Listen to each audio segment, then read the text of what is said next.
नमस्कार, डॉक्टर सर्वेश कुमार सुयस, news editor Kanpur संवाद news network. आज के राष्ट्रीय समाचार बुलेटिन में आपका स्वागत है। केंद्र सरकार ने शहरी क्षेत्र के विस्तार की बढ़ती मांग को पूरा करने के लिए देश में 8 नए शहर बसाने का निर्णय लिया है। 15वें वित्त आयोग ने 8 राज्यों में 8 नए शहरों को विकसित करने के लिए 8,000 करोड़ रुपए मंजूर किए हैं। केंद्रीय आवास एवं शहरी मामलों के सचिव दुर्गा शंकर मिश्रा ने कहा कि मंत्रालय अपनी तरह की पहली इस परियोजना को लागू करने के लिए विस्तृत रूपरेखा सामने लाएगा। भारतीय किसान यूनियन के प्रवक्ता व किसान नेता राकेश टिकैत ने मोदी सरकार को चेतावनी देते हुए कहा है कि अगर कृषि कानून वापस नहीं हुए तो उनका सत्ता में रहना मुश्किल हो जाएगा। हरियाणा के जींद जिले में किसानों की महापंचायत में टिकैत ने कहा कि किसान आंदोलन धीमा नहीं होगा।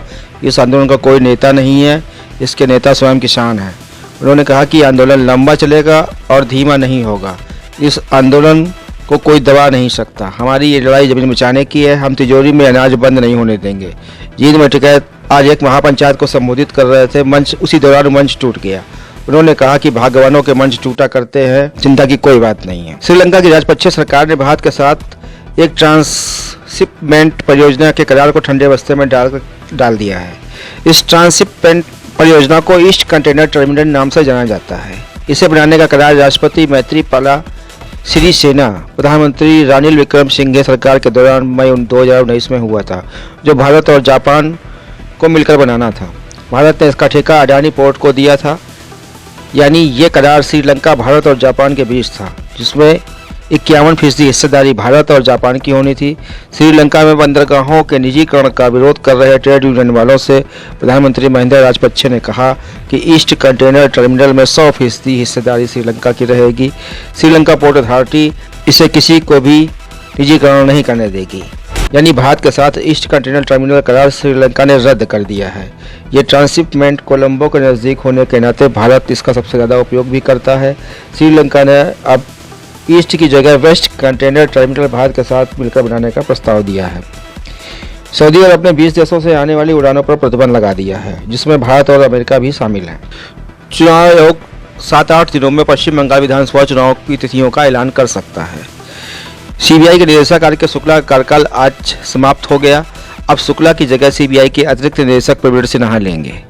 केरल में हाईकोर्ट के जस्टिस वी सिरसी की कार में किसी ने मोबिल ऑयल काला तेल डाल दिया।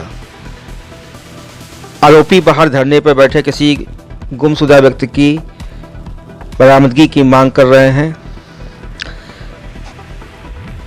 हाईकोर्ट के चीफ जस्टिस ने सरकार से सुरक्षा बलों के द्वारा कोर्ट परिसर की सुरक्षा करने के संबंध में आज पत्र भी लिखा। वित्त मंत्रालय ने जीएसटी के मुआवजे की कमी को पूरा करने के लिए राज्यों को 6,000 करोड़ रुपए की 14वीं किस्त जारी की। सभी राज्यों और विधानसभा वाले केंद्र शासित प्रदेशों को कुल 84,000 करोड़ रुपए की राशि जारी की गई है। रक्षा मंत्री राजनाथ सिंह ने आज बंगाल के वायुसेना स्टेशन यलहांका में एरो इंडिया शो 2021 का उद्घाटन किया। इस मौके पर उन्होंने वायुसेना प्रमुखों के सम्मेलन को संबोधित किया। उनके साथ कर्नाटक के मुख्यमंत्री बीएस येदियुरप्पा, केंद्रीय रसायन मंत्री कर्नाटक सीडीएस जनरल बिपिन रावत, वायुसेना अध्यक्ष आरकेएस भदौरिया मौजूद थे। इस मौके पर पायलटों ने वायुसेना के विमानों से जांबाजी के अनेकों करतब दिखाए। वहीं रक्षा मंत्री ने डीआरडीओ की मैगजीन एवं एरो इंडिया की स्मारिका का भी लोकार्पण किया। सिंधु बॉर्डर पर किसानों को रोकने के लिए कांटेदार बाड़, लोहे की छड़ें बिछाई जा रही हैं। सुप्रीम कोर्ट ने मीडिया को बिना किसी सबूत के किसानों को आतंकवादी घोषित न करने की दिशा में एक और जनहित याचिका आज खारिज कर दी। सेबी ने फ्यूचर ग्रुप की रिटेलर कंपनी के किशोर बियानी व अनिल बियानी पर 1 साल के लिए सिक्योरिटीज मार्केट में घुसने पर रोक लगा दी है। देश की सबसे बड़ी वाहन निर्माता कंपनी टाटा मोटर्स 4 दिसंबर से अपनी मशहूर एसयूवी सफारी की प्री बुकिंग शुरू करेगी। बुकिंग के लिए 30,000 रुपये का अमाउंट लिया जाएगा। पटना में 12 जनवरी को इंडिगो के स्टेशन मैनेजर रुपेश सिंह की हवा की गुत्थी पटना पुलिस ने सुलझा ली है। उसकी हत्या एक बाइक चोर ने अपने 3 साथियों के साथ मिलकर की थी। नवंबर 20 में चोरी की बाइक से जाते समय यह अपराधी एयरपोर्ट के पास ही रुपेश की कार से टकरा गया था, जिस पर दोनों में हाथापाई हुई थी। पटना के एसएसपी उपेंद्र शर्मा ने इस चोर ऋतुराज को उसके गांव मसौड़ी के धनरुआ से आज गिरफ्तार कर लिया।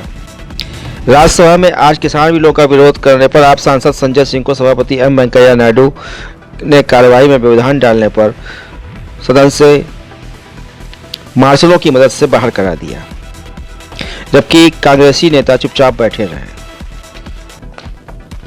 आज के राष्ट्रीय समाचार बुलेटिन में बस इतना ही। नमस्कार, शुभ रात्रि।